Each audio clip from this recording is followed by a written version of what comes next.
ஜெபம் செய்வோம். எங்களை நேசிக்கிறதான அன்பின் தகப்பனே,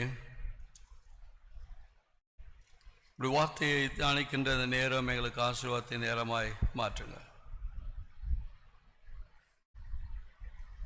இப்படி வார்த்தைகளை நாங்கள் புரிந்து கொள்ளவும், படித்து அதன்படி எங்கள் வாழ்வை சீர்படுத்தி கொள்ள, இப்படி வார்த்தையின் மேல் வாழ்வை கட்டி எழுப்ப கத்த உதவி செய்யும். வந்திருக்கிற நம்முடைய பிள்ளைகளோடு பேசுங்க. இயேசு கிறிஸ்துவின் நாமத்தினால் செவின் நல்ல பிதாவே, ஆமென்.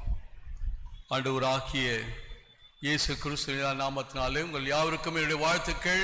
கர்த்தர் உங்களை ஆசீர்வதிப்பாராக. கர்த்தர் உங்களோடு கூட இருக்கிறார். கடந்த வாரம் முழுவதும் உங்களை நடத்தியிருக்கிற ஆண்டவர் வருகின்ற வாரத்திலும் உங்களோடு கூட இருக்கவும், உங்களுடைய தேவைகள், எதிர்பார்ப்புகள், பிள்ளைகளுடைய படிப்பு, சகல காரியங்களிலும், குடும்ப காரியங்களும் கர்த்தர் ஆசீர்வாதங்களை தந்தருள்வாராக. இன்றைக்கும் நாம் தியானிக்கும்படியாய் தெரிந்து கொள்ளப்பட்ட வேத பகுதியை வாசிக்க கேட்டோம். பாடல் பாடும்போது தெரிஞ்சிருப்பீங்க, கர்த்தரின் பந்தியில் வா சகோதரன. அப்போ என்ன தலைப்பு இன்றைக்கு நாம் சிந்திக்க போகிறன்றதும் தெரிந்திருக்கும். கடந்த வாரம் நாம் பேப்டிசம், திருமுழுக்கு குறித்து பேசுகிறோம். திருமுழுக்கு தண்ணீருடைய அளவில் அல்ல, மனதளவில் நம்ம மனதிரும்புதலிலும் மாற்றுருவாக்கப்படுவதிலும் தான் இருக்கிறது. அதை தான் ஆண்டவர் பார்க்கிறார். எப்படி முழுகி, எப்படி ஞானஸ்நானம் எடுத்த அதன்படி அளவிடப்படுகிறது இல்லை, எப்படி ஆண்டவருடைய வார்த்தையின்படி நடக்கிறீங்க, எப்படி வார்த்தையின்படி வாழ்வை கட்டி எழுப்பியிருக்கிறீங்க என்பதை தான் ஆண்டவர் அளவிட போகிறார். இன்றைக்கு நாம் சிந்திக்கும்படியாக கொடுக்கப்பட்டிருக்கின்ற தலைப்பு சாக்ரமெண்ட்ஸ். இன்னும் ஒன்று sacraments of holy communion, sacrificial, lord sacrificial, ஆண்டவருடைய அர்ப்பணிப்பு. ஆண்டவர் தன்னையே முழுமையாய் அர்ப்பணித்ததை குறித்ததான சிந்தனை. அது நாம் திருவிருந்துன்னு சொல்கிறோம், ராபோஜனம் என்று சொல்கிறோம், லார்ட் சஃபர் என்று சொல்கிறோம். இப்படி பல நிலை யூக்கரிஸ்ட் என்று சொல்லிக் கொள்கிறோம். அதை நாம் பல நிலைகளில் அதற்கான அர்த்தங்களை சொல்லிக் கொள்கிறோம். ஒட்டுமொத்தமாக எது சொன்னாலும் அது இயேசுவை குறிக்கிறார். இயேசு அவருடைய பர்பஸ், எதற்காக அனுப்பப்பட்டாரோ அதை நிறைவேற்றினார். அவருடைய பர்பஸ் என்னன்னா, ஆண்டவர் ஒருவர் உண்டு, அவர் உங்கள் மேல் அன்பாக இருக்கிறார். அதை சொல்லணும், அதுக்கு நடத்தணும். இதுதான் அவருடைய பிரதான நோக்கம். அவருடைய ஊழியத்தின் உச்சம்தான் சிலுவின் பாடு, மரணம், உயிர்த்தெழுதல். அவருடைய நோக்கம் மார்க் எழுதின சுவிசேஷம் 1ஆம் அதிகாரம் 15ஆம் வசனம் சொல்லுது. மார்க் 1:15, காலம் நிறைவேறி கொண்டிருக்கிறது. 2000 வருஷங்களுக்கு முன்பு, 2024 வருஷத்துக்கு முன்னாடி இயேசு பிரசங்கித்தார். 2024ஆம் வருஷம் அவருக்கு பிறகு என்றையும் பிரசங்கம் பண்ணுறோம். அதை தான் சொல்கிறோம், காலம் நிறைவேறிற்று, தேவனுடைய ராஜ்யம் சமீபமாய் இருக்கிறது, மனம் திரும்புங்க, சுவிசேஷத்தை விசுவாசியுங்கள் என்று சொல்கிறோம். மனம் திரும்பி சுவிசேஷத்தை விசுவாசி. சில பேருக்கு மனம் திரும்புதல் இருக்கிறது, சுவிசேஷம் இல்லை, சத்தியம் இல்லை. சத்தியத்தை அறிவீர்கள், சத்தியம் உங்களை விடுதலையாக்கும். சத்தியம் இல்லை, நம்மகிட்ட சத்தியம் இல்லாதனால மனம் திரும்புதலுக்குரிய கிரியைகள் இல்லை, மனம் திரும்புதலுக்குரிய கனி இல்லை, மனம் திரும்புதலுக்குரிய வாழ்வு இல்லை. ஆனால் சில பேருக்கு சத்தியம் இருக்கிறது, வேதத்தை வாசிக்கிறோம், ஜெபிக்கிறோம், ஆண்டவர் அறிகிற அறிவில் வளர்கிறோம், இதில் உயர்ந்துட்டு இருக்கிறோம். ஆனால் உலகத்தோடவே ஒன்றித்திருக்கிறோம். உலகத்திலிருந்து நாம் பிரித்தெடுக்கப்படவில்லை. உலகம் ஒன்றும் உங்களை பகைக்கல.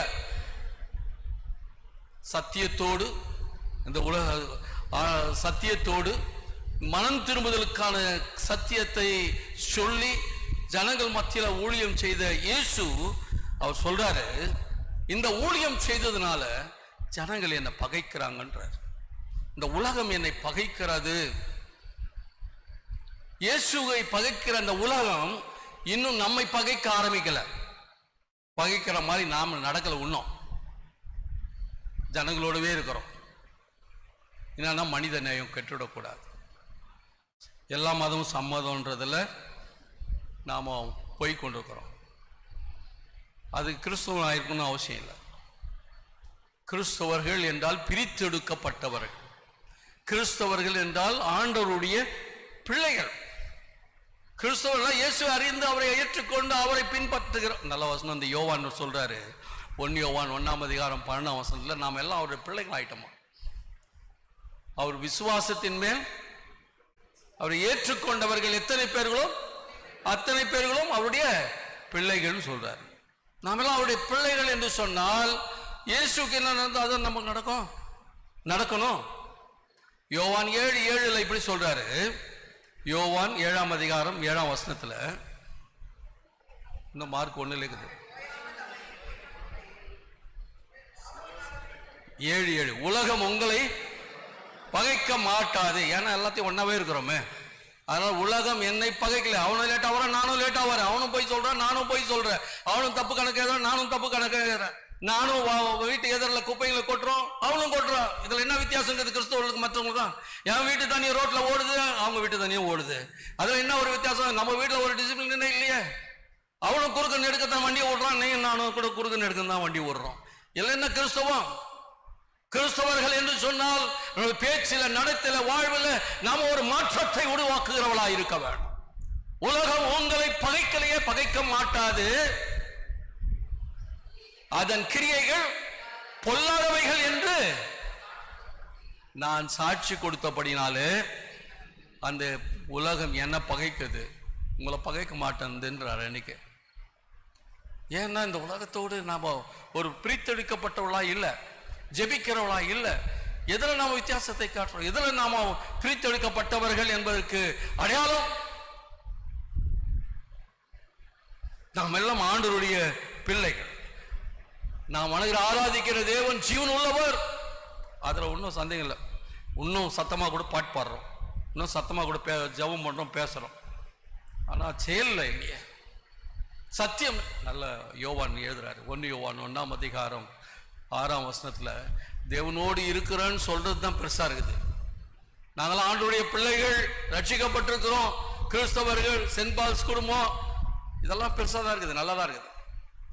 என் பிள்ளைங்க இங்க படிச்சுட்டாங்க, அங்க படிச்சுட்டாங்க, அங்க டாக்டர் ஆகிறாங்க, இன்ஜினியர் ஆகிறாங்க, நாங்க இங்க இருக்காங்க, என் பிள்ளை அங்க கல்பு இருக்குது, இங்க இருக்குது, நல்லா தான் இருக்குது. தேவனோடு ஐக்கியமா இருக்கிறேன் என்று சொல்லியும் இருளிலே நடக்கிறவளா இருந்தால் சத்தியத்தின்படி நடவாமல் பொய் சொல்லி நிற்கிறோன்ற சத்தியம் இல்லை. நாம் எப்போ சத்தியத்துக்குள்ள வரப்போகிறோம்? இது வாசிக்கப்பட்ட சங்கீதம் 100:3 இப்படி சொல்லுது. சங்கீதம் 100:3 கர்த்தரே தேவன் என்று அறியுங்கள், நாம் அல்ல, அவரே நம்மை உண்டாக்கினார், நாம் அவர் ஜனங்களும் அவர் மேய்ச்சலின் ஆடுகளுமாயிருக்கிறோம். நான் அவர் ஜனமாயிருக்கிறேன், நான் அவருடைய ஆடாயிருக்கிறேன், அவர் எனக்கு மெய்ப்பராயிருக்கிறார், நான் அவருடைய ஆடாயிருக்கிறேன் சொல்லிட்டு இங்க அங்க ஓடி நிற்கிறோம். அவர் ஒரு பக்கம் போறாரு, நாம ஒரு பக்கம் போறோம்.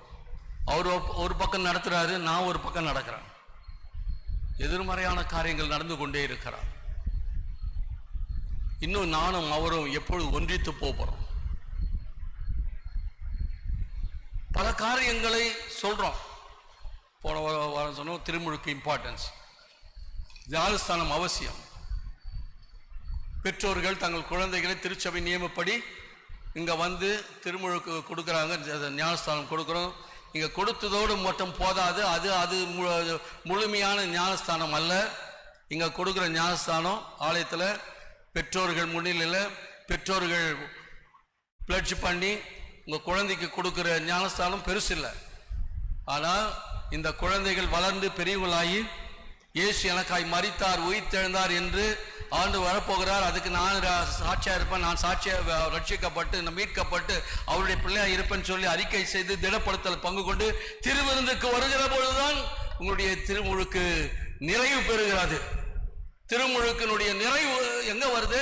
இயேசு எனக்காய் மரித்தார், உயிர்த்தெழுந்தார் என்று சாட்சி போகிற பொழுது. அப்படியானால் திருவிருந்து சாக்கிரம் திருமுழுக்கோடு ரிலேட்டடா இருக்குது. அதோடு கூட திருமுழுக்கிலிருந்து திருவிருந்து, அது ரெண்டும் ஒன்றுதான். இதுவும் மனம் திரும்புதலுக்கு அடையாளம். மனம் திரும்புதலுக்காக தன்னை அர்ப்பணித்த இயேசுவை நாம ஏற்றுக்கொள்கிறார். அப்போ திருவிருந்து என்று சொல்லுகிற பொழுது ஆண்டவருடைய சரீரத்தையும் இரத்தத்தையும் நினைக்கிறோம்.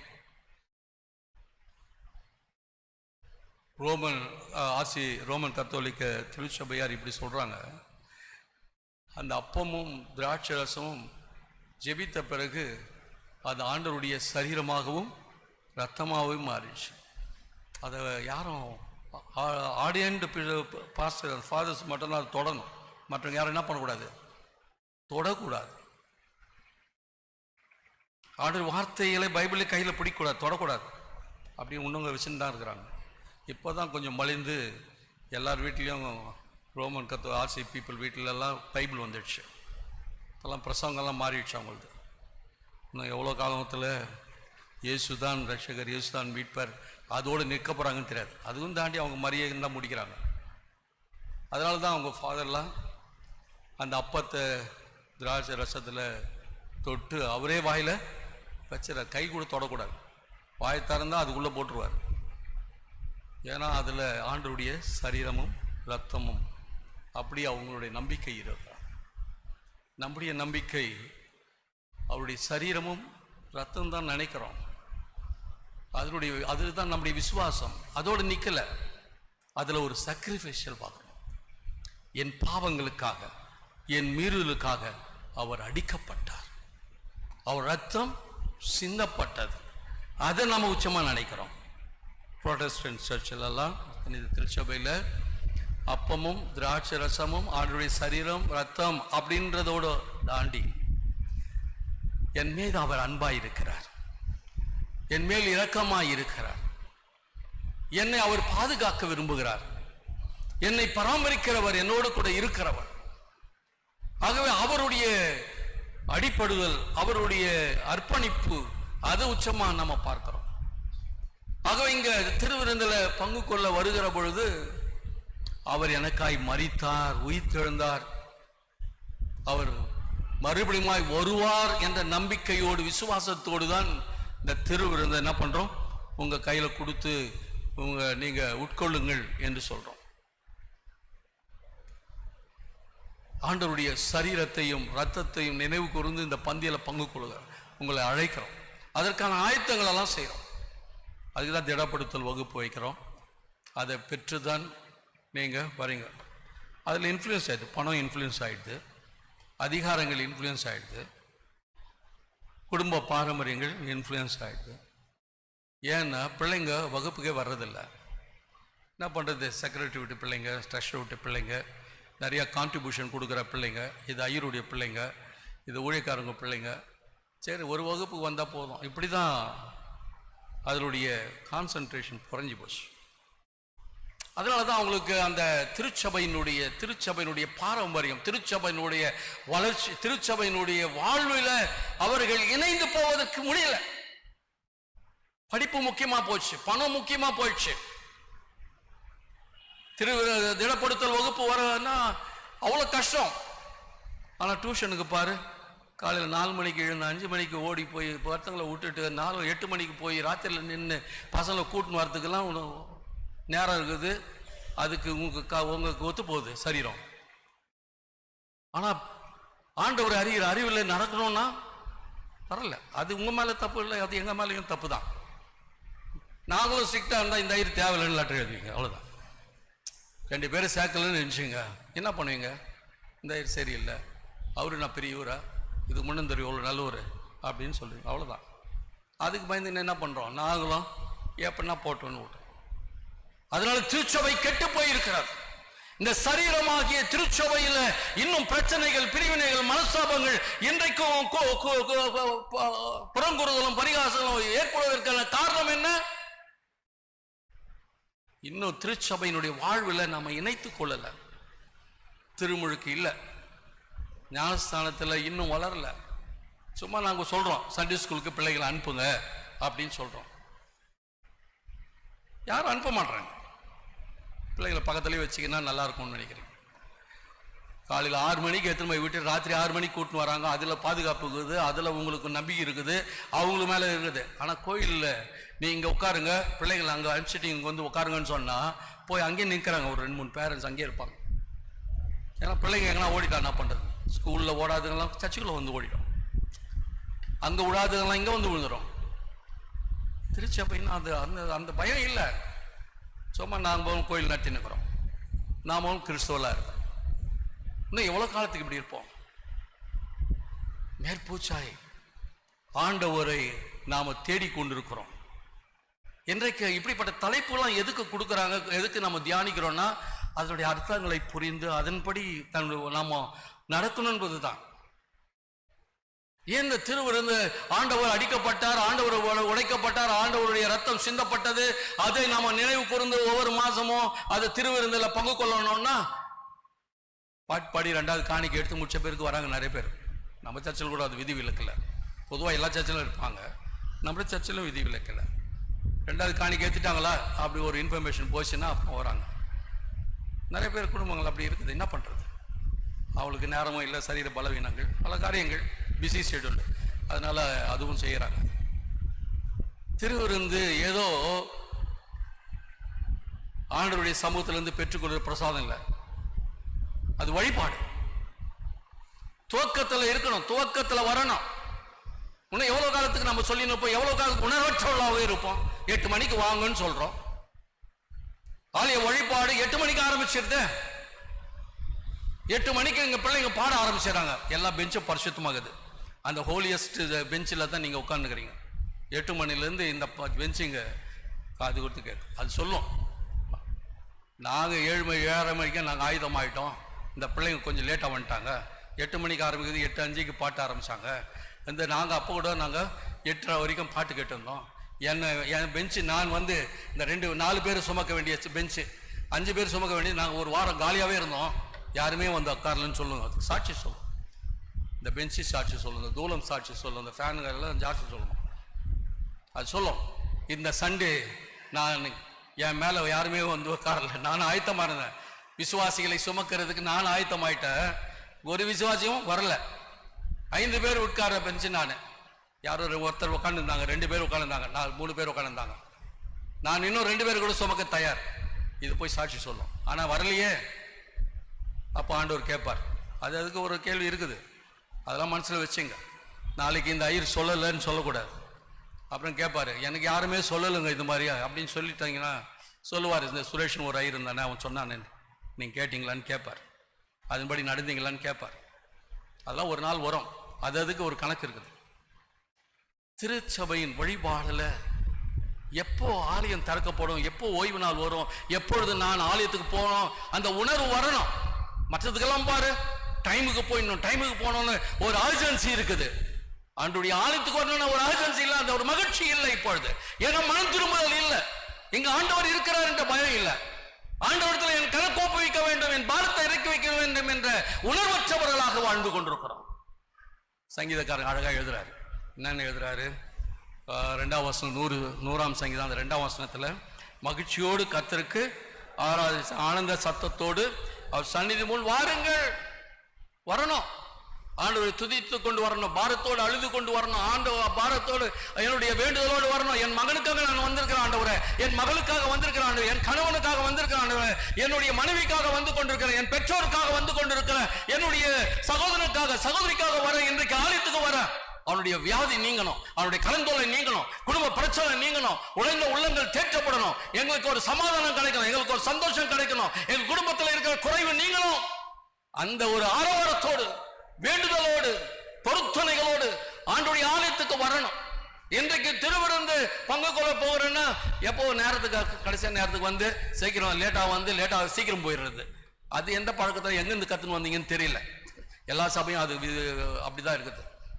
லேட்டாக வர்றது, சீக்கிரமாக போயிடணும். என்ன போய் அடுத்த நிமிஷத்தில் என்ன செய்ய போறீங்கன்னு எனக்கு தெரியல. எங்களுக்கு நானும் யோசித்து பார்க்குறேன். கோயிலில் கடைசி ஆசீர்வாதத்தோடு போங்கன்னு சொல்கிறேன். இருந்தாலும் நீங்க எழுந்து போய் தான் இருக்கிறீங்க. சில பேர் வெளியே போய் கதை பேசினுக்கிறீங்க. எதுக்கு ஆலயத்துக்கு வரோம்? துவக்கத்துல வரணும், முடிவு வரணும். நம்முடைய ஆலயம் பரிசுத்த ஆவியினால் நடத்தப்படுகிற ஒரு ஆலயம். ஆண்டவரை துதிக்கிறதும் ஆராதிக்கிறதும் ஒரு சில நிமிஷம் தான், ஒரு fraction of minute we are praising our Lord. அவரை ஒரு சில நிமிடங்கள் ஆண்டவரை துதிப்போமாக அப்படின்னு சொல்லி ஒரு 2-3 வசனங்களை சொல்லிக்கிறோம். அந்த 2-3 வசனம் தான் ஆண்டவரை துதிக்கிறோம். அதோட ஆண்டவரோடு ரிலேட்டட் ஆயிடணும், அதோட ஆண்டவரோடு கனெக்டட் ஆயிடணும். அதுக்கு தான் தென்னிந்திய திருச்சபை 10 பாட்டு பாடிக்கின்னு ட்ரம்ஸ் அடிச்சுக்கின்னு எதிர குதி உக்கார எழுந்துக்க கை தூக்கு கால் தூக்குன்றதுக்காக இல்ல தென்னிந்திய திருச்சபை. தென்னிந்திய திருச்சபையில ஒரு சில வசனங்களை சொல்லி ஆண்டவரை தொழுது கொள்வோம், ஆண்டவரை ஆராதிப்போம், ஆண்டவரை மையப்படுத்துவோம் சொன்னா உங்களுடைய எண்ணங்கள், சிந்தனைகள், யோசனைகள் ஒன்றாக வந்து ஆண்டவரோடு இணைந்து விட வேண்டும். அந்த ஆயத்தத்தோடு இருப்பீங்கன்றதுனாலதான் இப்படிப்பட்ட வழிபாடுகளை வைத்திருக்கிறோம். கடவுளை தொழுவோமாக என்று சொல்லுகிற பொழுது எத்தனை பேர் இங்க வந்து இருந்தீங்க? பாவ மன்னிப்பு, ஆண்டவரோடு ஒப்புரவாக நம்முடைய தவறுகள் மீறுதலை அறிக்கை செய்து மறுபடியும் ஆண்டவரோடு நம்முடைய உறவை புதுப்பித்துக் கொள்வோம் சொல்லும் போது எத்தனை பேர் இருந்தீங்க? அதெல்லாம் மகத்துவமானது தென்னிந்திய திருச்சபையில். The valuable worship order. அதெல்லாம் நம்ம என்ன உணர்கிறோம்? ஏதோ வரோம், ஏதோ போறோம், கேட்டா நான் சிஎஸ்ஐ சென்ட் பால்ஸ் அப்படின்னு சொல்லிட்டு போய் நிற்கிறோம். தென்னிந்திய திருச்சபையின் வழிபாடுகள் ஒவ்வொரு வார்த்தைகளிலும் அர்த்தம் இருக்கிறது, ஒவ்வொரு வார்த்தையிலும் கனம் இருக்கிறது, கௌரவம் இருக்கிறது. ஒவ்வொரு வார்த்தையும் நமக்கு ஆண்டவருக்கு நேரா நம்ம அழைத்து செல்கிற வார்த்தைகள். ஒவ்வொரு பகுதியும் விசேஷித்தமானது. அதுல நீங்க ஆண்டவரோடு ரிலேட்டட் ஆகி, ஆண்டவரோடு ஒப்புரவாகி, ஆண்டவரத்திலிருந்து பாவ மன்னிப்பை பெற்றுக்கொள்ளணும், ஆசீர்வாதங்களை பெற்றுக்கொள்ளணும், நிம்மதியை பெற்றுக்கொள்ளணும். அதுல ஒன்றுதான் யூக்கரிஸ்ட், அது ஒன்றுதான் திருவிருந்து. ஆண்டவருடைய சரீரத்தையும் ரத்தத்தையும் நினைவு கூர்ந்து இந்த பந்தியில பங்கு கொள்வோம், திருவிருந்து ஆராதனை துவங்குறோம் அப்படின்னு சொல்றோம். அப்ப நீங்க ரிலேட்டட் ஆயிடும். ஆண்டவரே என் தவறுகளை மன்னிச்சிடும், மீறுதலை மன்னிச்சிடும். இப்பொழுது நான் உங்களுடைய சரீரத்தையும் ரத்தத்தையும் நாம் உட்கொள்ளும்படி ஆயத்தமாகிற, அதற்கு என்னை தகுதியாக்கும். அந்த ஜபம் இல்லைன்னா அபாத்திரமாய் பங்கு கொள்ளுன்னு அர்த்தம். இப்போ பல காரியங்கள் இருக்கிறது. நமக்கு வருகிற பாடுகளுக்கும் வேதனைகளுக்கும் பிரச்சனைகளுக்கும் பிரிவினைகளுக்கும் வியாதிகளுக்கும் பல காரியங்கள் இருக்கிறது. அதில் ஒன்று ஆயத்தம் இல்லாமல் இந்த திருவிருந்துல பங்கு கொள்கிறது. எங்கன்னா கதை பேசினுக்கிறது, எத்தனை யோசனை உட்காந்துக்கிறது. பந்தி உங்களுக்காக ஆயத்தமாக இருந்தால் கபானி எழுந்து வந்து வாங்கிக்கணும் போயினக்கலாம். ஒரு ஜபம் இல்லை, ஒரு காத்திருப்புதல் இல்லை, அதுக்கான ஒரு பயம் இல்லை. இன்னும் யாராவது எடுக்கிறாங்களா பாரு, அப்படி பார்த்தா அப்போ ஓடியாடுறோம். காலையில் ஆரம்பத்திலிருந்து இல்லை, தொழுதுக்கு இல்லை, பாவ மன்னிப்புக்கு இல்லை, ஆண்டுடைய வார்த்தையை கேட்பதுக்கு இல்லை, ஆண்டுடைய தியானத்துக்கு வார்த்தைகளை கேட்பதுக்கு பிரசங்கத்துக்கு இல்லை. அப்புறம் எங்க வர்றது திருவிருந்துல? அது எப்படி ஆசீர்வாதமா மாறும்? அது என்ன கொடுக்கும் உங்களுக்கு? அதுதான் இன்றைக்கு நாம் சிந்திக்கிறது. திருவிருந்து ஆண்டவர் இதற்கு எப்படி தன்னை அர்ப்பணித்திருக்கிறார், தன்னை ஒப்பு கொடுத்திருக்கிறார். அது மார்க் 8:31 இந்த வசனங்கள் எல்லாம் சொல்லுது. அவர் நான் பாடுபட போகிறேன், நான் அடிக்கப்பட போகிறேன், நான் இந்த மக்கள் என்னை சித்திரவதை செய்வாங்க, நான் ரத்தம் சிந்த போகிறேன், உங்களுக்காக மரிக்க போகிறேன். இதை ப்ரிடிக்ட் பண்ணி இயேசு அதற்கான ஆயத்தங்களை செய்தார். இதை உணரணும், உணர்த்தப்படணும். இவைகளின் படி நீங்கள் அவருடைய இந்த பாஸ்காவில் இருந்து அவர் இயேசுடைய சரீரமாக ரத்தமாக மாற்றப்பட்ட இந்த திருவிருந்துக்குள்ள நீங்கள் இணைக்கப்படும் பொழுது நீங்கள் நல்ல வசனம் அது எங்க இருக்குது? கலாத்தியர் நிருபத்தில் கலாத்தியர் 3ஆம் அதிகாரம் 15ஆம் வசனமா 20ஆம் வசனம். மரத்தில் தூக்கப்பட்ட எவனும், கலாத்தியர் 3 என்ன வாசனம் அது? 13 வாசிங்க. கலாத்தியர் 3ஆம் அதிகாரம் 13. மரத்தில் தூக்கப்பட்ட எவனும் சபிக்கப்பட்டவன் என்று எழுதியிருக்கிறபடி கிறிஸ்து நமக்காக சாபமாயிட்டார். இப்ப நம்முடைய பாவங்கள் யூக்கரிஸ்ட் என்னன்னா, நம்முடைய பாவங்கள் எல்லாம் அவர் ஏற்றுக்கொண்ட ஒரு சரீரம். நம்முடைய பாவங்கள் மீறுதல்கள் உலகத்தினுடைய எல்லாவற்றையும் அவர் சரீரத்துக்குள்ள ஏற்றப்பட்டது. அவர் சுமக்க ஆரம்பித்துட்டார். அதை சுமந்ததனால, அவரை ஏற்றுக்கொண்டதனால அவர் அடிபட்டார். அவருடைய சரீரம் உடைக்கப்பட்டது. இந்த சாபத்தின் நிமித்தமாய் அவருடைய சரீரம் உடைக்கப்பட்டது. அதை நினைவு கூறுவதுதான் இங்க கொடுக்கிற அப்பம், இங்க கொடுக்கிற திராட்சரசம். அவருடைய அந்த சரீரம் உன்னுடைய சாபத்தை அவர் ஏற்றுக்கொண்டார். அதை கைவீசின்னு வரும், சந்தோஷமா வரும். என் சாபத்தை நீங்க வைத்துப்பா. கீழே விழுந்த பெண் எடுத்து கொடுத்தாவே 1000 தேங்க்ஸ். அவசரத்துக்கு யாருன்னா ஒரு லிஃப்ட் கொடுத்துட்டா அதை மறக்கவே மாட்டோம். பார்க்குற இடத்துலலாம் விஷ் பண்ணுறோம். சின்ன ஒரு ஹெல்ப் ஒருத்தர் யாருன்னா பண்ணிட்டாங்கன்னா 10 வருஷம் இல்லை 50 20 வருஷம் 30 வருஷம்னா அன்னைக்கு எனக்கு ட்ரெயினில் அவர் இடம் கொடுத்தாருங்க ஞாபகம் வச்சுருக்கிறோம். உன்னுடைய பாவங்கள், உன் மீறுதல்கள், உன் சாபங்களை அவர் மேலே எத்துக்கினார. அவருக்கு நீ உண்மையா இருக்கிறியா? அவருக்கு பயப்படுறியா? அவரை பயந்து தொழுது கொள்ளும்படி உன்னை அர்ப்பணித்திருக்கிறாயா? தெரியல. கிறிஸ்தவம் நம்முடைய பாவங்கள் அவர் மேல் ஏற்றப்பட்டது. அவர் நம்முடைய பாவங்களை அவர் சுமந்ததுனால வாசிப்பார். தூக்கப்பட்ட எவனும் சபிக்கப்பட்ட என்று எழுதியிருக்கிறது. கிறிஸ்து நமக்காக சாபமாகி நியாய பிரமாணத்தின் சாபத்திற்கு நம்மை. எவ்வளோ ஒரு மகிழ்ச்சி! நியாய பிரமாணத்தை யாராலும் ஃபாலோ பண்ண முடியல. இந்த நியாய பிரமாணத்தை நீ உனக்கு ஃபாலோ பண்ணதல்லப்பா, அதுக்கு நானே ஃபாலோ பண்றேன். உனக்காக நான் ஜாமீன், நான் உனக்காக நான் நிற்கிறேன். ஜவாப்தாரியா நீ சந்தோஷமாயிரு, நீ விடுதலையாரு, நீ மீட்பை பெற்றுக்கொள். இப்படி தன்னை முன்னிறுத்தினவர் இயேசு. அதனால என்ன ஆச்சு? அடுத்த வருஷம் வாசிக்க 14. ஆபிரகாமுக்கு உண்டான ஆசீர்வாதம் கிறிஸ்து இயேசுவினால உனக்கும் எனக்கும் வரும்படிக்கு ஆவியை குறித்து சொல்லப்பட்ட வாக்குத்தத்தத்தை நாம் விசுவாசத்தினாலே பெரும்படியாக இப்படி ஆயிற்று. ஏன் அடிக்கப்பட்டார்? ஏன் இதுல நீங்க பங்கு கொள்ளணும்னு அழைக்கிறோம்? ஏன் இதை ஒரு சின்சியரா ஃபெய்த்ஃபுல்லா நீங்க இதுல பங்கு கொள்ளணும் என்று ஏன் இந்த திருச்சபை உங்களுக்கு ஒரு அழைப்பு கொடுக்கிறது? நீங்களும் ஆபிரகாமுடைய பிள்ளைகள் என்பதை உணர்த்துவதற்காக. நீங்களும் ஆபிரகாமுடைய மகளாக இருக்கிறீங்க, மகனாக இருக்கிறீங்க. ஆபிரகாமுக்கு ஆண்டவர் கொடுத்த ஆசீர்வாதம், ஆண்டவர் ஆபிரகாமுக்கு கொடுத்த வாக்குத்தத்தங்கள் வேதத்தில் படிக்கிறதுக்கு மட்டும் இல்ல. படிச்சு பாருங்க, போயிட்டு ஆபிரகாம் 12ஆம் வசனத்துல அவருக்கு என்னென்ன ஆபிரகாம் வாக்குத்தத்தம் கொடுத்தார், எதெல்லாம் வாக்குத்தத்தின்படி அவருக்கு உள்ள நடந்தது. அவரும் தவறு செய்தார், அவரும் மீறுதல் செய்தார். எங்கெல்லாம் தவறு நடந்தது, எங்கெல்லாம் மீறுதல் நடந்தது, அப்போதெல்லாம் எப்படி அவருடைய வாழ்வில் பின்மாற்றம் இருந்தது, அவர் பின்தங்கி போனார், எப்படியெல்லாம் அவருடைய வாழ்வில் முன்னேற்றம் வந்தது, எப்படி அவருடைய சந்ததி ஆசீர்வாதங்களை பெற்றது என்பதை படிச்சு பார்க்கணும். இயேசு மரித்து என்னுடைய சாபத்தை அவர் மேல் ஏற்று மரித்ததினால ஆபிரகாமுக்கு கொடுத்த ஆசீர்வாதம், ஆபிரகாமுக்கு கொடுத்த வாக்குத்தத்தங்கள் நான் உரிமை பாராட்டுவதற்காக என் மேல் அதை ஏற்றுக்கொள்கிறேன். எனக்காக அவர் கொடுத்தார். அவர் என் முற்பிதா. அவர் மூலமாக எனக்கு அந்த சாபம் நீங்கிச்சு, என் மீறுதல் நீங்கிச்சு. நான் புறஜாதியான் அல்ல, நான் ஆண்டவருடைய பிள்ளை, ஆபிரகாமுடைய மகனா இருக்கிறோம், ஆபிரகாமுடைய பிள்ளைகளா இருக்கிறோம், ஆபிரகாமுடைய சந்ததியா இருக்கிறோம். அந்த சந்ததி தான் இயேசு கிறிஸ்து. அந்த ஒரு சந்ததி தான் இயேசு.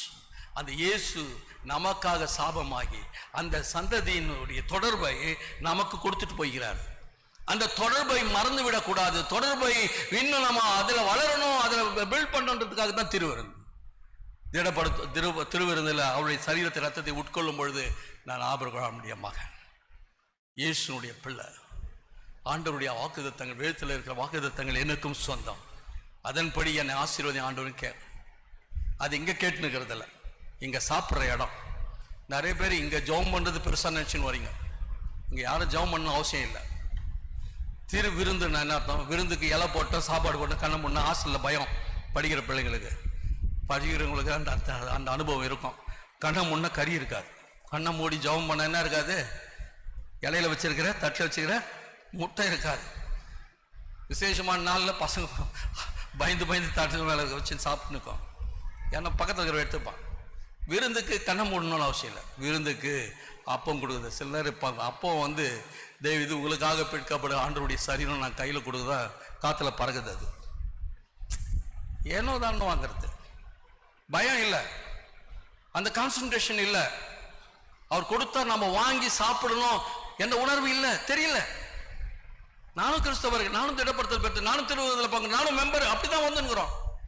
அந்த அந்த உணர்வு வரணும். இங்கே வந்துட்டா அது அப்பத்தை வாங்குறதுலையும் அந்த திராட்சை ரசம் அந்த கப்பை வாங்கி இது உனக்காக சிந்தப்பட்ட இயேசுவின் ரத்தம் அப்படின்னு சொல்ல, இது உன்னுடைய பாவங்கள் மீறுதலுக்காக அடிக்கப்பட்ட சிந்தப்பட்ட ரத்தம் அப்படின்னு சொல்லி கொடுக்கும்போது அது பயபக்தியா எடுத்து குடிக்க முடியல. இதை நாம என்னைக்கு கற்றுக்க போறோம்? கத்துங்க, அது வாசிப்பாரு. இது முக்கியம். திருவிருந்து அது வாழ்வு கொடுக்கிறது. இதெல்லாம் நான் இவ்வளோ நேரம் சொன்னது எல்லாம் ஒட்டுமொத்தமாக தான் இந்த 3 பகுதிகளும் நமக்கு தெளிவுபடுத்துகிறது. 2 ராஜாக்களின் புஸ்தகம் 4ஆம் அதிகாரம் 42 44 வசனங்கள் வாசிக்கும் பொழுது அதில் ஒரு பகிர்தல் இருக்கிறது. கிறிஸ்தவர்கள் ஆண்டவருடைய பிள்ளைகள் எப்படி வாழணும், திருவிருந்தில் பங்கு கொண்டா ஆண்டவருடைய பிள்ளைகளாக இருக்கிறோம். ஆண்டவர் பிள்ளைகளுக்குரிய அடையாளம் பஞ்சகாலம். கில்காலை சுற்றி பஞ்சம் இருக்கிறது. அந்த பஞ்ச நாட்களில் இவன் என்ன அப்போ விதைச்சா அறுவடை செய்தான்னு தெரியல. ஒரு மனுஷனு தான் பாகால், அவன் பேர் என்ன? பாகால்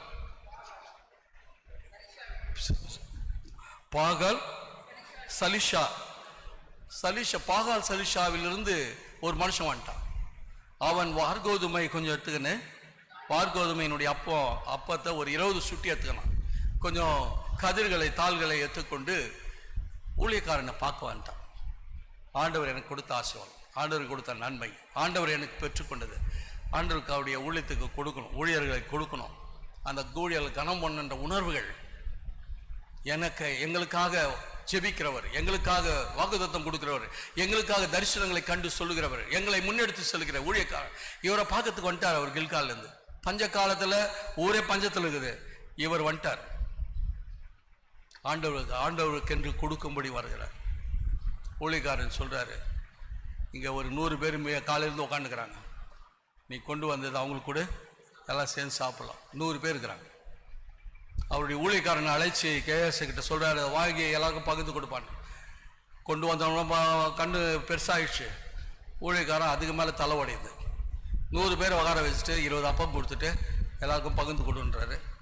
இதை எப்படி பண்ணுறது தெரியல, உட்காந்துக்கிறாங்க. அப்போது ஊழியக்காரன் சொல்கிறார், நீ கொடுப்பா, அதிலே மீதி ஆகுது பாரு. அப்படியே அவர்கள் அந்த 20 அப்பத்தை எடுத்துன்னு போயிட்டு உட்கார வச்சு எல்லாருக்கும் குத்துனே போறாங்க. அது குறையல, கொடுத்து கொண்டே போகிறார்கள். கொடுத்து எல்லாம் திருப்தியா சாப்பிட்டு மீதி கூட ஆயிடுச்சு. இதை ஓமையா நமக்கு இந்த நாளில் ஏன் கொடுக்குறாங்கன்னா, அது முதல் விளைந்த வார்கோதுமையில் அது சுடப்பட்ட அப்பம். அது கிறிஸ்து இயேசுவை அடையாளப்படுத்துகிறார். எப்போ? 2 ராஜாக்களுடைய காலத்திலேயே ஒரு வெளிப்பாடு, ஆண்டவர் இயேசுவை குறித்ததான வெளிப்பாடு. இயேசு வருகிற மேசியா வந்தா உங்க குறைவெல்லாம் நிறைவாகும். மேசியா ஒருவர் வருவார், அவர் உங்களை விடுவிப்பார். மேசியா ஒருவர் வருவார், அவர் பஞ்ச காலங்களிலும் உங்களுடைய கண்ணீரை துடைப்பார், உடைந்த உள்ளத்தை தேற்றுவார். என் படிப்பு இவ்வளவுதான், எனக்கு வேலை இவ்வளவுதான், என் வருமானம் இவ்வளவுதான், என் தேவைகள் ஏராளமாக இருக்கிறது, மழை போல எங்களுக்கு பிரச்சனை இருக்குது, எதுவாக இருந்தாலும் என்னகுது, ஆண்டவர் உங்களோடு கூட இருந்தார். அதெல்லாம் சாதாரணமாக அதெல்லாத்தையும் சாதாரணமாக்கிடுவார் இயேசு. அதனால பவுல் இதை உணர்ந்து இதை ரிலேட்டடாக தான் எழுதுறாரு கொரிந்திய சபைக்கு. 1 கொரிந்திய புஸ்தகம் 10ஆம் அதிகாரம் 13ஆம் அதிகாரம் 10ஆம் வசனத்தில் இப்படி, நிறைவானவர் வந்தா உங்க குறைவெல்லாம் ஒழிந்து போகும் என்று எழுதுறார். அவர் வந்தா நம்முடைய குறைவெல்லாம் ஒழிந்து போகுதான். போன வாரம் கூட ஒரு வசனம் சொன்னேன், அது எங்கன்னு தேடி கண்டுபிடிச்சோம்.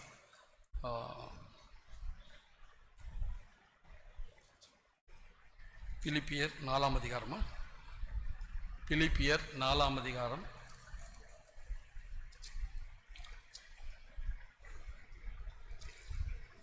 19ஆம் வசனமா?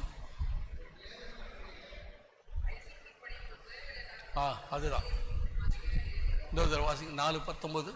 என் தேவன் தம்முடைய ஐஸ்வர்யத்திலிருந்து குறைவெல்லாம் கிறிஸ்து இயேசுவின் மகிமையில நிறைவாக்குவார் என்று போடுது. நமக்கு எவ்வளவு தேவைகள் இருக்கலாம், எதிர்பார்ப்புகள் இருக்கலாம், அது எதுவா இருந்தாலும் இவன் ஞானத்தில் குறை உள்ளவனா இருக்கிறான், இவனுடைய வருமானத்தில் குறைவுள்ளவனாக இருக்கிறான். இவர்கள் தேவைகள் ஏராளமாக இருக்குது, என் வீட்டினுடைய தேவைகள் ஏராளமாக இருக்குது. இதை ஆரம்பிச்சிட்டோம், வீடு கட்டுமான படி பாதியில் நிற்குது. இவ்வளோ இந்த கோர்ஸில் சேர்த்துட்டோம், சக்ஸஸ்ஃபுல்லாக முடிக்கிறதுக்கு இன்னும் இவ்வளோ தேவை இருக்குது. பல தேவைகள் எதுவாக இருந்தாலும் இந்த தேவைகளை சந்திக்கிறவர் ஆண்டவர். உங்களுடைய அவருடைய ஐஸ்வர்யத்திலிருந்து நம்முடைய குறைகள் எல்லாம் கிறிஸ்து இயேசுவினால நிறைவாக்குவார். அந்த கிறிஸ்து இயேசு இருக்கிற இடத்துல குறைவு நிறைவாகும். தன்னை தேடி வந்து 3 நாட்களா உட்கார்ந்துக்கிறாங்க. சீஷர்கள் அழைத்து சொல்றாரு, இவர்கள் எல்லாம் நீண்ட நேரம் என்னோடு கூட இருக்கிறாங்க, அவர்களுக்கு சாப்பிட்றதுக்கு நீங்களே அவர்களுக்கு போஜனம் கொடுங்கள் என்று மத்தேயு 14:14 சொல்றாரு. நீங்களே அவர்களுக்கு போஜனம் கொடுங்கள். இங்க கேட்டா அவங்க இல்லைன்றான், அவன் கேட்டா இவன் தலை சொல்றான். எல்லாம் பார்த்துட்டு இவன் என்னப்பா 5000 புருஷர்களை உட்காந்துக்கிறான், அதுக்கப்புறம் ஸ்திரீங்க இருக்கிறாங்க, அப்புறம் பிள்ளைங்க இருக்கிறாங்க, இங்க அங்கே போறோம் வரோம் இருக்கிறான். யாருக்கு தலை ஒடியுது அவங்களுக்கு? இப்படி பேசி கொடுக்கும்போது பிலிப்பு சொல்றான், ஒரு 200 பணம் இருந்தால் முடிஞ்சிடலாம், பணத்துக்கு எங்கே போகுதுன்னு கேட்குறான். அவங்க கூடவே இருக்கிறவங்க அப்படியே 200 பணம் இருந்தால் கூட உணவு எங்கே கிடைக்கும்?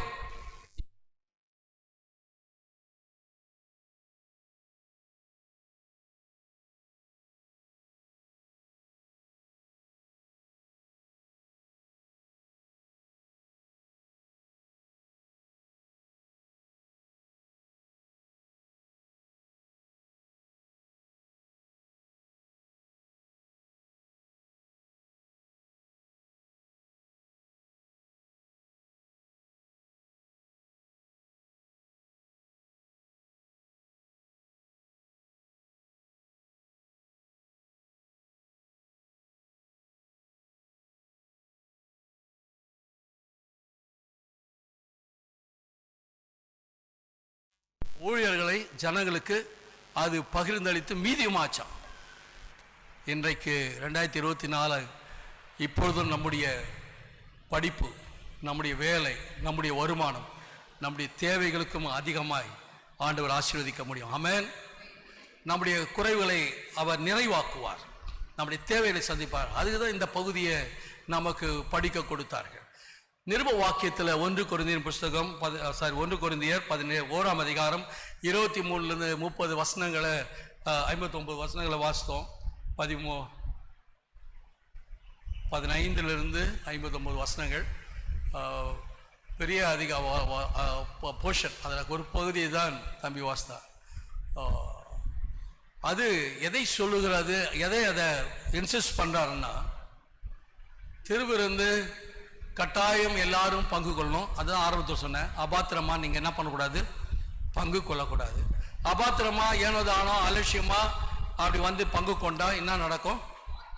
ஆக்கினை தீர்ப்பு வரும். இதுதான் அது பவுலடிகளார் கொரிந்தி சபைக்கு அதை இன்சிஸ்ட் பண்ணுறார்.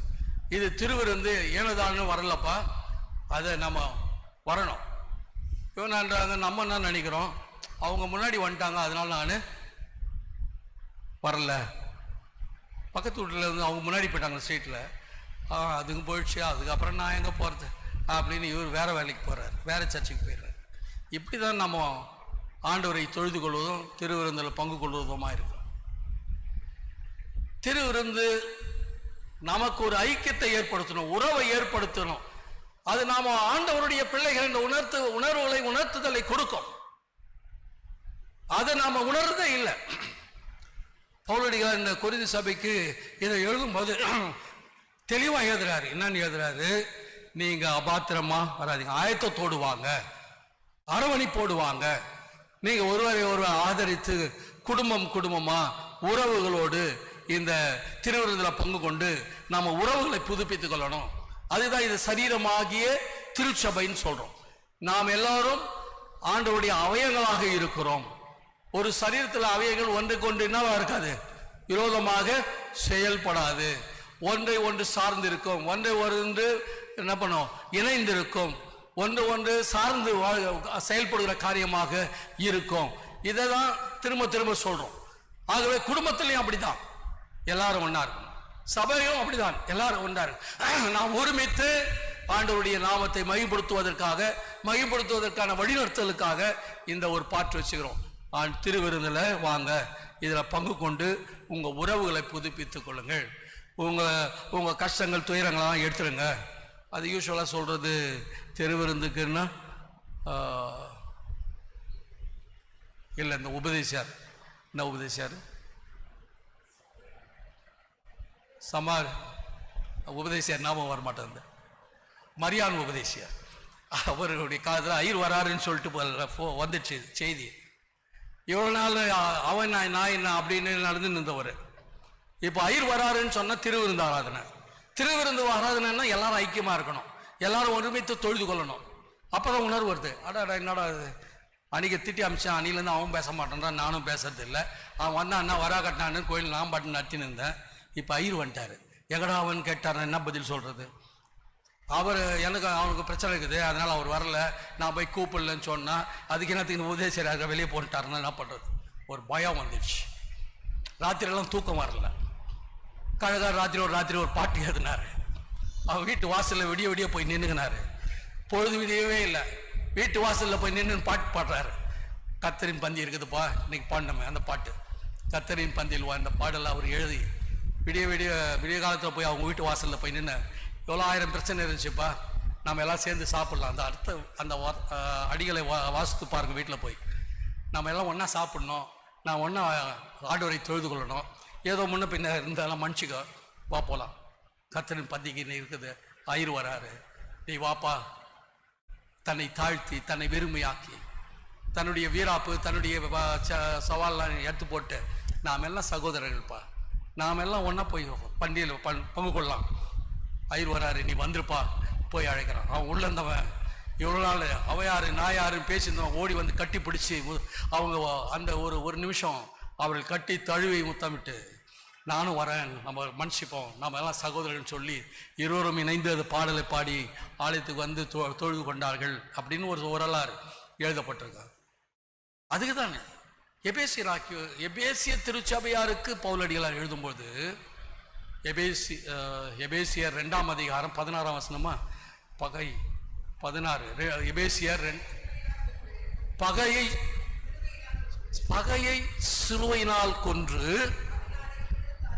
அதனால் இருதிறத்தாரையும் ஒரே சரீரமாக தேவனிடத்தில் ஒப்புரவாக்கினார்.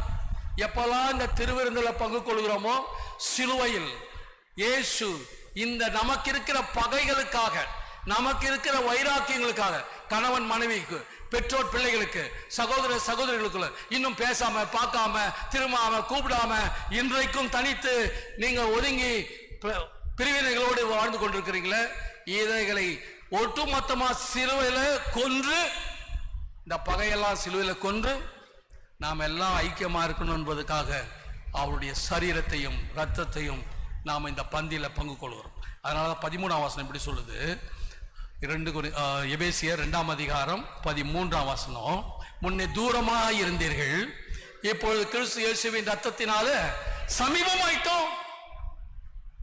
ஆண்டவருடைய சரீரத்தையும் ரத்தத்தையும் பெற்றுக்கொள்வது இங்க வரும்போது இந்த உணர்வு வரணும். இயேசுவின் பக்கத்தில் வந்துட்டார், அவர் எனக்குள்ளே வந்துட்டார், அந்த உணர்வு வரணும். 2 கொரிந்தியர் 5:17 சொல்லுது, அந்த இயேசு எனக்குள்ள வந்துட்டா பழசெல்லாம் ஒழிந்து போகும், எல்லாம் புதிதாகினது என்று பார்க்கணும். அதுதான் அந்த உணர்த்துதலைத்தான் கொரிந்து சபைக்கு பவுலடிகளார் எழுதுறார். கடைசியாக இன்று வாசிக்கப்பட்ட இந்த சுவிசேஷ பகுதி யோவான் எழுதின சுவிசேஷம் 6ஆம் அதிகாரம் 41ஆம் வசனத்திலிருந்து 59ஆம் வசனம் பல காரியங்களை சொல்லுது. ஜீவ அப்பம், வானத்தில் இறங்கின அப்பம், வானத்திலிருந்து இறங்கி வந்த அப்பம், நான் உங்களுக்கு வாழ்வு தருகிறேன். அது நமக்கு வாழ்வையும் நித்திய ராஜ்யத்திற்குரிய நம்பிக்கையும் நமக்கு கொடுக்கிறது தான் இந்த திருவிருந்து. அதுதான் இந்த பகுதி. ஆண்டவருடைய சரீரத்தையும் இரத்தத்தையும் நாம் பெற்றுக்கொண்டால் எனக்குள்ள ஜீவன், நான் ஆண்டவருக்குள்ளே பிழைக்கிறேன். மருந்துனாலோ என்னுடைய டயட்டினாலோ நான் மெயின்டைன் பண்றதுனால இல்ல, ஆண்டவருடைய சரீரத்தையும் இரத்தத்திலும் நாங்கள் பங்கு கொள்கிறோம்.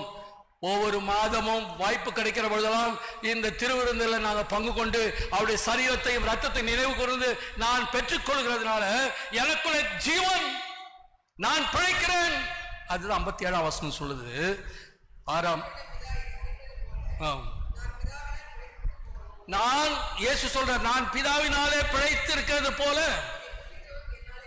நான் அடிக்கப்பட்டு உடைக்கப்பட்டு என் சரீரத்தை பிரித்து கொடுக்கிற என்னுடைய ரத்தம் இந்த உலகத்துக்காக சிந்தப்பட்டது. அதை நினைவு கூர்ந்து என் சரீரத்தையும் ரத்தத்தை நீங்கள் உட்கொள்ளுகிறதுனால நீங்கள் பிழைப்பீர்கள். அந்த உணர்வு வரணும். அது தெய்வ பக்தியில வரணும். ஐயா, இன்றைக்கு ஆராதனை ஆரம்பிக்கும் போது இந்த திருவிருந்து பல காரியங்களை யோசனை இருந்த ஒரு வாரம் ஃபுல்லாக இதெல்லாம் என்ன சொல்றதுன்னு. ஆனால் அங்கிள் ஆண்டி வந்து உட்காந்தாங்க. அவங்கள பார்த்தோன்னே விவேனுடைய அப்பா அம்மாவை பார்த்த உடனே எனக்கு ஒரு புதுசாக ஒரு சாட்சி சொல்லும், ஒரு விட்னஸ் செய்தியில் எப்படியாவது சொல்லிடணும்னு உணர்த்தப்பட்டேன். இங்கே இருக்கிற அங்கிள் ஆண்டியும் 2 வருஷத்துக்கு முன்னாடி அங்கிள் படுத்த படுக்கை ஆகிட்டார். எழுந்து நடக்க முடியாத ஒரு சூழல். அவர் ஆண்டி சொல்லி அமிச்சாங்க, எங்கள் கணவர் வீட்டில் சுகவீனமாக இருக்கிறார், அவளால் திருவிருந்துக்கு வர முடியாது, நீங்கள் வந்து திருவிருந்து கொடுக்கணும் வாங்கன்னு சொன்னாங்க. ஒரு நாள் நானும் ஜோசப் அவங்களாம் போய் வீட்டில் ஒரு பாட்டு பாடி ஜெபம் பண்ணி திருவிருந்து கொடுத்தோம். கொடுத்துட்டு வந்துட்டேன். நான் வந்துட்டா அடுத்த வாரம் பார்த்தா கோயிலுக்கு வந்து உட்காந்துக்கிறார். எழுந்துக்கவே முடியாது, எழுந்துக்க முடியாது, பல மாதம் ஆகும் அப்படிலாம் சொல்லிட்டு இருந்தாங்களாம். அவராலேயே நம்பிக்கை இல்லை. இப்போ சொல்லுவார் இந்த திருவிருந்து, அவருடைய விசுவாசம், அவருடைய நம்பிக்கை, அவங்க இருவரும் இணைந்து ஜெபிக்கிற ஜெபம், அவருடைய சாட்சியுள்ள ஒரு வாழ்வு. வேலை செய்து ஓய்வு பெற்றவர். இன்றைக்கு அவங்க 2 பேரும் உள்ள நடந்து வர்றதை பார்த்தோன்னே எனக்கு ஒரு மகிழ்ச்சியா இருந்தது. இன்னைக்கு கரெக்டான ஆப்டா இருக்குது. திருவிருந்த காரியங்கள் யூக்ரிஸ்டை பற்றி நான் பிரசங்கம் பண்ண போகிறேன். அதுக்கு சாட்சியே வருதான், அதுக்கு ஆண்டவர் சாட்சியாக வைத்தார். எப்பொழுதெல்லாம் இந்த திருவிருந்த நாம் ஆண்டவருடைய சரீரத்தையும் ரத்தத்தையும் உட்கொள்ளுகிற பொழுது அது எனக்குள்ளே பிழைப்புண்டாக்குறது, எனக்கு ஒரு லைஃபை கொடுக்குது. அது என் சரீரத்தில் இருக்கிற செல்களுக்குள்ள ஜீவனை உண்டாக்குகிறது. செயலில் இருந்த அவயங்களுக்குள்ள பலனை உண்டாக்கி மறுபடியும் உயிர் மீட்சி அளிக்கிறது. நான் கிறிஸ்துவிலே நிலைத்திருக்கிற ஒரு அனுபவம். அதுதான் 56ஆம் வசனம் சொல்லுது, என் மாம்சத்தை புசித்து என் ரத்தத்தை பானம் பண்ணுகிறவனுக்குள்ள என்னிலே அவரிலே நிலைத்திருக்கிறான். அதுதான் ஓய்வு நாள் ஆண்டவரை தொழுது கொள்ளணும் வந்துட்டோம். ஆண்டவருக்குள்ள நிலைத்திருக்கிறவர்கள் எப்போ ஆலயம் திறக்கும், எப்போ வழிபாடு ஓய்வு நாள் வரும், ஆண்டவருடைய ஆலயத்துக்கு போவோம், என் மன மகிழ்ச்சியா இருக்குது, அந்த உணர்வுலாம் எப்போ வரும், அப்போதான் வரும். அப்போதான் திருவிருந்துல திருவிருந்துக்கு பெற்றுக்கொள்வதற்கு அடையாளம் கிரியை இல்லைன்னா நீங்க பெற்று கொள்வது பிரயோஜனம் இல்லாத இருக்கும். நீங்க திருவிருந்துல பங்கு கொள்வதற்கு அடையாளம் இருக்கணும். நீங்கள் ஆண்டவருடைய சரீரத்தை ரத்தத்தை நினைவு கூர்ந்து இந்த பந்தியில் பங்கு கொள்வதற்கு நீங்கள் அதற்கு சாட்சிகளாக இருக்கணும். அதான் சொல்றார், என் சரீரத்தை புசித்து என் மாம்சத்தை புசித்து என் ரத்தத்தில் பானம் பண்ணுகிறவர்கள் நிலைத்திருப்பார்கள் என்று எழுதுகிறார். கிறிஸ்துவிலே நிலைத்திருப்பார்கள். 54ஆம் வசனம் இப்படி சொல்லுது, என் மாம்சத்தை புசித்து என் ரத்தத்தை பானம் பண்ணுகிறவர்களுக்கு நித்திய ஜீவன் நிலைவாழ்வு உண்டு. நாம இந்த உலகத்தில் இருந்து மரித்து மண்ணோடு மண்ணாக போகிறதுக்காக திருவிருந்து அல்ல, இந்த திருவிருந்தில் பங்கு கொள்வதற்கு அடையாளம் ஆண்டவருடைய எக்கால சத்தம் வருகிற பொழுது 1 தெசலோனிக்கேயர் புத்தகம் 4ஆம் அதிகாரம் 16ஆம் வசனம் 17ஆம் வசனத்தை வாசிக்கிற பொழுது நடு வானத்துல எக்கால சத்தம் கேட்கும் போது கர்த்தருக்குள் நித்திரையெல்லாம் முதலாவது எழுந்திருப்பார்கள் என்று சொல்லுவோம். அந்த எழுந்திருக்கிற சத்தம் கேட்குது பாரு, மரித்தவர்கள். நல்ல வசனம் எங்க இருக்கிறது? யோவான் எழுதின சுவிசேஷம் 5ஆம் அதிகாரத்துல ஒரு வசனம், மரித்தவர்கள் அது எங்க? யோவான் எழுதின சுவிசேஷம் 5ஆம் அதிகாரம் 25ஆம் வசனமா, மரித்தோர் தேவனுடைய சத்தத்தை கேட்கும் காலம் வரும். 28ஆம் வசனம் வாசிங்க போங்க. இதை குறித்து நீங்க ஆச்சரியப்பட வேண்டாம். என்னப்பா இங்க அப்பமும் திராட்சரசம் கொடுக்குறாங்க, நாம வந்து இதோட பங்கு கொள்ளணும், இந்த மாசம் போலன்னா பரவாயில்ல, நாம விட்டு போகலாம், 3 மாசத்துக்கு ஒரு தடவை எடுத்துக்கலாம், 6 மாசத்துக்கு ஒரு தடவை எடுத்துக்கலாம், தேவைப்படும் போது எடுத்துக்கலாம், வருஷத்துக்கு கிறிஸ்துமஸுக்கு வந்து எடுத்துட்டு போனா போதும். இப்படி இல்லை, தாஜைக்காரன் நம்ம வாழ்ந்து இருக்கிறோம். அது பின்னாடி ஒரு காலம் வரும், அப்பொழுது ஆண்டவருடைய சத்தம் கேட்டா உன் பக்கத்துல மண்ணில் இருக்கிறவங்க எழுந்துருவாங்க. துகள்ல எல்லாரும் காத்துல தான் பறந்து நிற்போம். இங்க சொல்றாரு, பிரேத குழியில் இருக்கிற அனைவரும் கேட்கிற காலம் வரும். நாம எலும்பா இருக்க மாட்டோம், சதையா இருக்க மாட்டோம், துகள்கள் ஆயிடுவோம், மண் ஆயிடுவோம், காத்தோடு காத்தாயிடுவோம், மண்ணோடு தண்ணியா இருப்போம், எங்கடா இருப்போம். நம்முடைய உடல் நம்முடைய சரீரமும் 1000 பேர் சரீரமும் ஒன்னாயி கதமமா அப்படிதான் போயிருக்கும் தண்ணியில.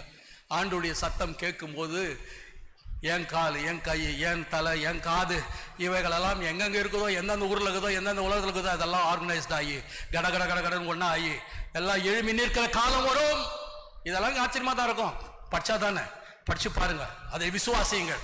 ஆண்டவருடைய நாளில் ஆண்டவர் வரும்பொழுது பிரேத குழியில் எல்லாரும் உருவமாக இருக்கும், ஏந்துப்பாங்கன்றது இல்லை. காத்துலையும் தண்ணியிலையும் மண்ணிலையும் இருப்பாங்க. அங்கங்க அதெல்லாம் எழுந்து நல்ல வசனம் அது உடனே ஞாபகத்துக்கு வரமாட்டாங்க. சகரியா புஸ்தகம் 12ஆம் அதிகாரத்தில் ஒரு வசனம். சகரியா 12ஆம் அதிகாரம் 2ஆம் வசனம்.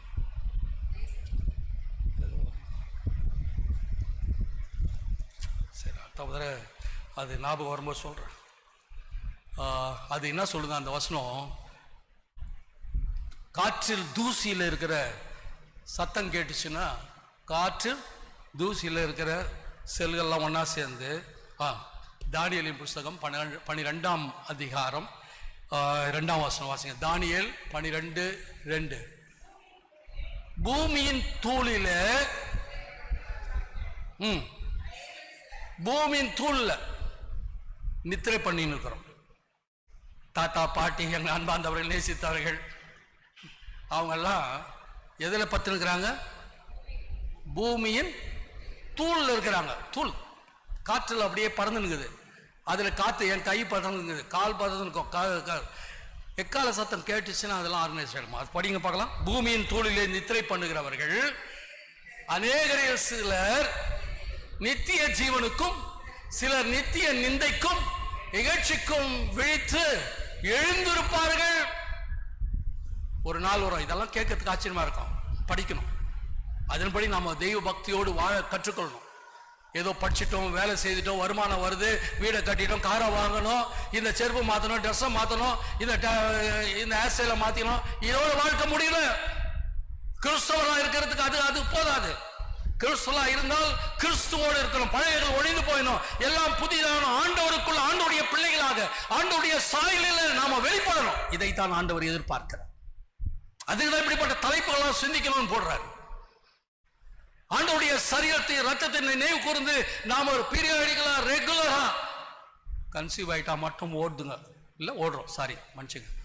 கன்சீவ் ஆகிட்ட மட்டும் 3 மாதத்துக்கு ஒரு தடவை, 4 மாதத்துக்கு ஒரு தடவை, 5 மாதத்துக்கு ஒரு தடவை, தவறிட்டா கூட 10 பேர் சொல்கிறாங்க. மாமா சொல்கிறாரு, அத்தை சொல்கிறாங்க, என்ன போனியா போன்றாங்க. கோயிலுக்கு போகலான்னு யாருன்னா சொல்கிறாங்களா?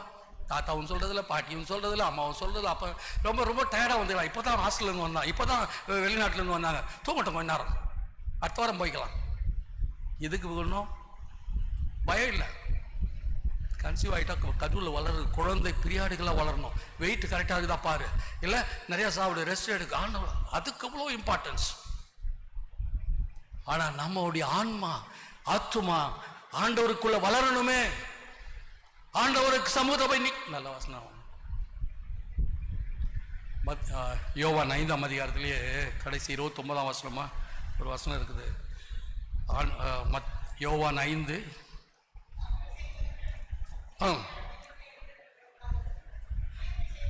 அப்பொழுது நன்மை செய்தவர்கள் ஜீவனை, நன்மை செய்தால் அப்பா அம்மாவுக்கு கீழ்ப்படிஞ்சாங்க, குடும்பத்தை சரியா பார்த்தாங்க, கணவன் மனைவிக்குள்ள உறவு சரியா இருந்துச்சு, பெற்றோர் பிள்ளைகளுக்குள்ள உறவு சரியா இருந்துச்சு, அவர்களுக்கும் திருச்சபையில் நல்ல ஒரு ஐக்கியம் இருந்தது, திருச்சபையின் வழிபாடுல கலந்து கொண்டார்கள்.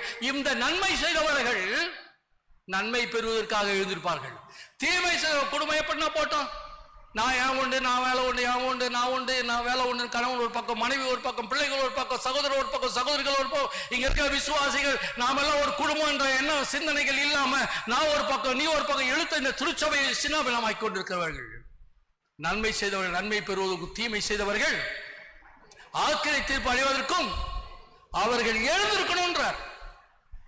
அந்த எழுந்திருக்கிற காலத்துக்கு தான் இந்த திருவிருந்து. ஆண்டவருடைய சரீரத்தையும் ரத்தத்தையும் நினைவு கூர்ந்த பந்தில பங்கு கொள்ளுங்க. அது ஒரு சீரியஸ்னஸ் வரணும். அதனாலதான் இது நமக்கு பிழைப்பு உண்டாக்குறது, வாழ்வு கொடுக்கிறது. இது கிறிஸ்துவை நிலைத்திருந்து அவருக்குள்ளே வளரணும்ன்றதை என்னை வழிநடத்துகிறது. இதோடு கூட இந்த திருவிருதில் நான் பங்கு கொள்ளுகிற பொழுது எனக்கு நிலை வாழ்வு இருக்கிறது. ஆண்டவரோடு நித்தியமாய் நான் வாழ்வதற்கு இதுதான் எனக்கு வழி நடத்தும். ஆண்டவர் பாப்பாரு, இது வெள்ளாடு, இது செம்மறி ஆடு, போ அப்படின்னு அவர் என்ன பண்ணுவார், எல்லாரும் அவர் எதை சேர்த்து கொள்ள வேண்டுமோ அதை சேர்த்துப்பார். மத்திய 25ஆம் அதிகாரத்தில் பார்த்தாவே தெரியும். அதெல்லாம் பார்க்க முடியுமா? அதெல்லாம் எத்தனை பேரை பார்ப்பாரு, எழுதி வச்சிருப்பாரு. ஒவ்வொருவருக்கும் ஒரு பேப்பர், ஒரு லிஸ்ட் இருக்குது, புத்தகம் வச்சு எழுதியிருக்கிறார். ஒவ்வொரு நாளும் எழுதுறாரு, ஒவ்வொரு நிமிஷமும் எழுதுறாரு. டோட்டலா இந்த உலகத்துல எவ்வளவு காலம், பிறந்ததுல இருந்து மறிக்க வரைக்கும் எவ்வளவு நேரம் இருக்கிறது, எவ்வளவு நிமிஷம் இருக்கிறது, எவ்வளவு நாட்களை நீ கடந்து வந்தாய், மாதத்தை கடந்து வந்தாய், வருடத்தை கடந்து வந்தாய் என்ப ஒரு லிஸ்டை வச்சிருப்பாரு. எல்லாம் டோட்டலா கூட்டி பார்த்து கழிச்சு இதெல்லாம் வெள்ளாடுன்னு தெளிப்பார், இதெல்லாம் செம்மறி ஆடுன்னு தருவார். அது ஒரு நாள் வரும். அந்த நாளில் இந்த திருவிருந்து பெற்றுக்கொள்வது அப்போ புரியும். அப்போ சொல்லுவீங்க, ஐயோ இது தெரியாமல் போச்சு, ஏதோ ஏனதானா அலட்சியமாக திருவிருந்துக்கு வராமலே போயிட்டேன் அப்படின்னு அன்னைக்கு நினைப்பீங்க. அந்த நினைப்பு வராதபடிக்கு இப்பொழுதே இந்த திருவிருந்து ஆராதனை என்றால் அதற்கான ஆயத்தங்கள், அதற்கான காரியங்கள் உங்களுக்கெல்லாம் தெரியுது நல்லா. First day, monthly first day 6 o'clock இங்கே திருவிருந்து ஆராதனை இருக்கிறது. ஃபஸ்ட்டு சண்டே திருவிருந்து ஆராதனை இருக்குது, நல்லா தெரியும். கிராமங்கள்லாம் தெரியாது. நாங்கள் 2 மாதத்துக்கு ஒரு தடவை தான் கோயில் போவோம். ஏன்னா 24 கிராம சபை இருக்கும், 18 கிராம சபை இருக்கும். நாங்கள் எப்போ வரோம் எப்போ போகிறோன்னே தெரியாது. திடீர்னு காலையில் கூப்பிட்டு நான் வந்துருக்கிறேன்பா இன்னைக்கு திருவிருந்துன்னு உபதேசியாருக்கு சொல்லிட்டு நான் பாட்டுன்னு போவோம். ஒரு வாரத்துக்கு 4 சர்ச்சு, 3 சர்ச்சு, 4 சர்ச்சு, 5 சர்ச்சுன்னு பார்க்கணும். அப்படி பார்த்தா தான் நாங்கள்லாம் போவோம். திடீர்னு ஃபோன் பண்ணிவிட்டு நான் அந்த சர்ச்சு வாசலில் போகிறதுக்கு முன்னாடி பெரியவங்களாம் வந்து சண்டை போடுவான். ஏன் உனக்கு இப்படி தான் சொல்லுவியா எங்களுக்கு, நீ முதலே சொல்லியிருந்தா ராத்திரியை நான் வெத்தலை போடுறதை நிறுத்திருப்பேன். நீ முதலே சொல்லியிருந்தா நான் தப்பு தான் பண்ணாது இருந்திருப்பேன். நீ முதலே எனக்கு இன்னைக்கு திருவிருந்து ஆராதனை சொன்னா குளிச்சுட்டு சுத்தபத்தமாக நான் ஆலயத்துக்கு வந்திருப்பேன். இன்னும் திடீர்னு கோயிலுக்கு வந்த பேர் தான் சொல்றாரு உபதேசாரு இன்னைக்கு ஆயிரு வராரு திருவிருந்துன்னு. அப்படிலாம் கொடுக்க முடியாது, நீங்கள் அடுத்த வாரம் கொடுங்க எங்களுக்குன்னு. அதுக்கு ஒரு சண்டை இருக்கும். அவ்வளோ பயம் இருக்குதுயா. படிச்சுட்டோம், பணம் இருக்குது, வேலை இருக்குதுன்னா திருவிருந்துக்கு பயம் இல்லை. எப்படினாலும் எடுத்துக்கலாம், எங்கனாலும் போகலாம், எப்படினாலும் வந்து எடுத்துக்கலான்றது அந்த நிர்விசாரம் நகர சபைக்கு வந்துடுச்சு. கிராம சபையில் இன்னும் அந்த பயம் இருக்குது. தெய்வ பக்தியோடு தெய்வ பயத்தோடு திருவிருந்தில் பங்கு கொண்டு என் விசுவாசத்தை நம்பிக்கை உறுதிப்படுத்திக் கொள்ள வேண்டும் என்ன உணர்வுடையவர்கள் நம்முடைய கிராம சபைகள் இருக்கிறாங்க. நம்முடைய பெற்றோர்லாம் அப்படிதான் இருந்தாங்க. நீ நான் எப்போது அப்படி வரப்போறேன். ஜெபம் செய். எங்களை நேசிக்கிறதா அன்பின் தகப்பனே, இன்று நீர் எங்களோடு பேசி நம்முடைய வார்த்தைகளுக்காக உமக்கு ஸ்தோத்திரம். இன்று உடைய பிள்ளைகளை உணர்த்தினதற்காக ஏற்ற வாசிக்கணும், செபிக்கணும், வழிபாடில் கலந்து கொள்ளணும், அதை விட மேலாய் திருவிருந்து பங்கு கொண்டு எங்கள் விசுவாசத்தை நம்பிக்கை உறுதிப்படுத்தி உண்மையிலே நிலைத்திருக்கணும், உண்மையிலே வாழணும், உமக்கு நிலை வாழ்வுக்கு என்ன ஆயத்தமான என்ற உணர்த்துதலை எங்களுக்கு கொடுத்ததற்காக உமக்கு ஸ்தோத்திரம். எங்கள் குறைகளை நிறைவாக்குமால் ஆகும் சுவாமி. அபாத்திரமாய் நாங்கள் வழிபாடில் கலந்து கொள்ளாமல், அபாத்திரமாய் இந்த பந்தியில் பங்கு கொள்ளாமல் ஆண்டவரே எங்களை ஆயத்தத்தோடு விசுவாசத்தோடு நம்பிக்கையோடும் தெய்வ பக்தியோடும் தெய்வ பயத்தோடும் உம்முடைய வழிபாடுல ஆண்டவரே இந்த திருவிருந்தில் பங்கு கொண்டு அனுதினமும் நாம் வாழ எங்களை தகுதிப்படுத்தும். உங்களுடைய கரங்களை உள்ள ஒப்பு கொடுத்து தொடர்ந்து உங்களுடைய பிள்ளைகளோடு பேசுங்க. அவருடைய விசுவாசத்தை நம்பிக்கை உறுதிப்படுத்துங்க. இயேசு கிறிஸ்துவின் இனிதான நாமத்தினால் ஜெபிக்கிறோம் நல்ல பிதாவே, ஆமென்.